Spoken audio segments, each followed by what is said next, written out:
অনেক শখ করে বাজার থেকে একটা চায়না পেয়ারার চারা এনে লাগিয়েছিলাম বেশ কিছুদিন আগে। তো ফুলই আসছিল কিন্তু ফল আসেনি এবং গাছটাও ঠিকমতো বড়ও হচ্ছে না। তাই ভাবলাম যে গাছটাতে কিছু সার দিয়ে দিই। মাঝে মাঝে একটু গাছের যত্ন করতেও ভালো লাগে। তো দেখি সার দেওয়ার পরে কোনো পরিবর্তন হয় কি না।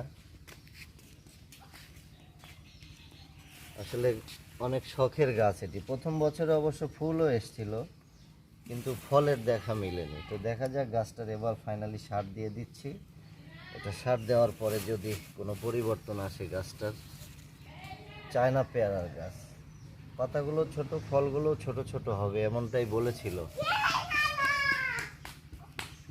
দোয়া রাখবেন সবাই গাছটাতে যাতে ফুলে ফলে ভরে উঠে, আপনাদেরকেও যাতে দেখাতে পারি আসলে চায়না পেয়ারাটা কেমন হয়।